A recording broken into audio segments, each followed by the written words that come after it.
आज मैं एक ऐसे महान जासूस के बारे में बताने जा रहा हूँ जो दुश्मन देश का राष्ट्रपति बनने ही वाला था। मोसाद के बारे में कौन नहीं जानता।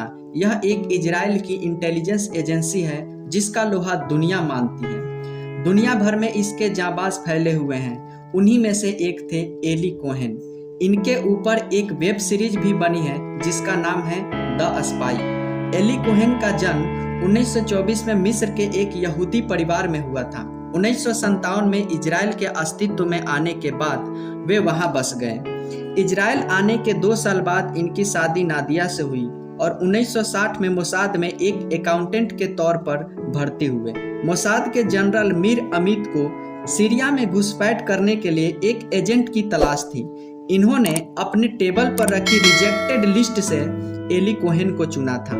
6 महीने की कड़ी ट्रेनिंग के बाद इन्होंने अपने पत्नी नादिया से रक्षा मंत्रालय का फर्नीचर खरीदने के बारे में बताकर 1961 में अर्जेंटीना की राजधानी ब्यूनस आयर्स पहुंचे, जहां इनका नया नामकरण हुआ कामेल अमीन ताबेत। यहां इन्होंने सीरियाई व्यापारियों और सीरियन एम्बेसी से ऐसे अच्छे संबंध बनाए जिसके बदौलत तमाम मुश्किलों से बचते बचाते आखिरकार वे सीरिया पहुंच गए।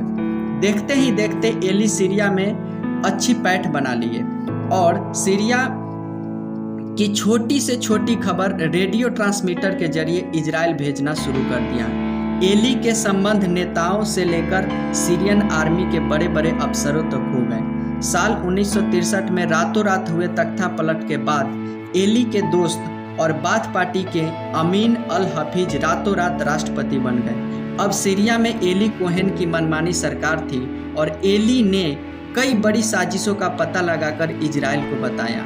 एली ने ही इजराइल के लिए पानी का एकमात्र स्रोत सी ऑफ गैलिली में जाने वाले 2 नदियों के पानी को मोड़ने का सीरिया के प्लान के बारे में इजराइल को बताया था, जिसे इजराइल ने गुप्त तैयारी करके एयर स्ट्राइक कर एक ही झटके में ध्वस्त कर दिया और पूरे प्लान पर पानी फेर दिया।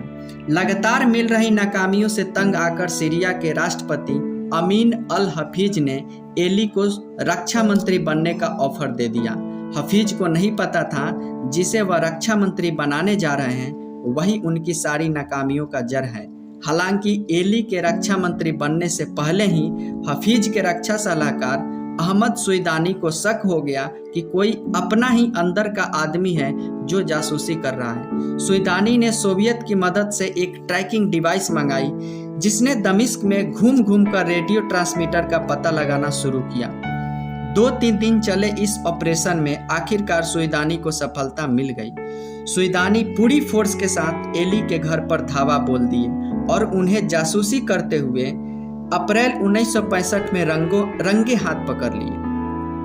करीब 1 महीने तक इन्हें टॉर्चर करने के बाद 18 मई 1865 को दमिश्क के मर्जे स्क्वायर पर एली को सरेआम फांसी दे दी गई। एली के शव को चौराहे पर 8 घंटे तक लटका कर रखा गया और लोगों को उनके शव पर जूते चप्पल बरसाने की छूट दे दी गई थी। सीरिया के लिए भले एक जासूस थे वो, लेकिन इजराइल के लिए वे हीरो से कम नहीं।